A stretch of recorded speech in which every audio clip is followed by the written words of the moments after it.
programang ito ay rated SPG. Striktong patnubay at gabay ng magulang ang kailangan. Maaaring may masiselang tema, lengguwahe, karahasan, sexual, horror o droga na hindi angkop. Sige na, mami. Makita na tayo mamaya. Oo, sige, sige.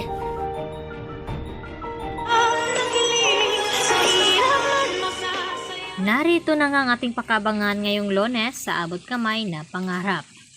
Dito naman nakumuha ng pagkakataon itong si Zoe na tawagan itong kanyang ina na si Moira at kinamusta.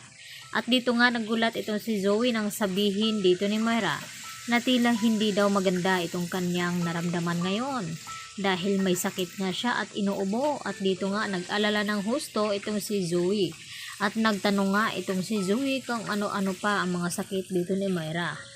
At tila may infection nga ito at kinakailangan na marisitahan ng gamot upang makainom agad itong si Moira. Kaya dito naman na sinabi ni Zoe na kinakailangan na magkita daw sila mamayang gabi.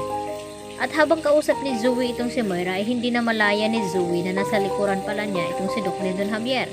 At narinig lahat ni Doc Lyndon Javier ang pinag-usapan ni Zoe at Moira na plano nilang magkitang dalawa. At dito nga na ibinaba na ni Zoe itong cellphone at kinumpronta ni Doc Lyndon Javier itong si Zoe. Nakausap niya pala itong kanyang ina at nagsisinungaling ito na sinabi sa kanila na wala daw siyang alam tungkol dito kay Moira.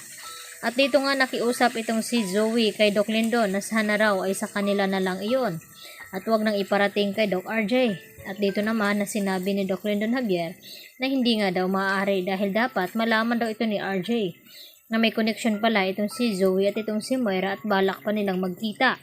Nang sa ganon ay matulungan nga niya makatakas ang kanyang ina. At dito nga na sinabi ni Zoe na hindi daw niya intensyon na tulungan itong kanyang ina. At dito naman na kinausap ng masinsinan ni Zoe si Lyndon na kung gusto daw nito na sumama itong si Doc Lyndon habang magkita daw sila ni Moira. Nang sa ganon ay mahuli na nga daw ito upang matigil na nga ang kasamaan daw ng kanyang ina.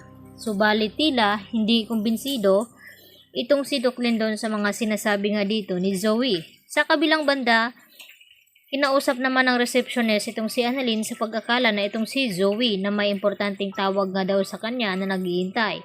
At tila isang babae nga daw ito at nagtaka itong si Annalyn dahil hindi naman daw siya itong si Zoe. Baka daw ay ina ni Zoe ito. Kaya napag-alaman ni Annalyn na si Moira nga ang tumatawag dito kay Zoe, kaya hindi na nga makakalusot ito. At ang tanging gawin na lamang ni Doc Lyndon na ipaalam kay Doc RJ ang tungkol sa pag-uusap ni Zoe at dito ni Moira. Nang sa ganun ay masit up nga nila ito upang mahuli. Samantala, nang dito pala sa Japan sa Nagoya itong si Kinito dahil may mahalaga nga itong inaasikaso. At sakto naman na nakita niya dito itong si Moira na paalis na nga ng Japan. Bago nga paalis itong si Moira ay tumawag pa sa kanyang anak na si Zoe na na-release na nga daw niya itong bagong identity ng passport.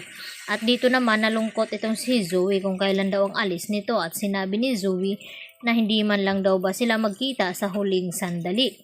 At tila naawa naman ng husto itong si Moira sa kanyang anak kaya nagpasya ito na makipagkita dito kay Zoe. At ito na nga ang tamang pagkakataon at tumawag din itong si Kinito kay RJ at ipinaalam na nandun na nga sa airport tong si Moira na kanilang hinahanap at parang papaalis na nga ito.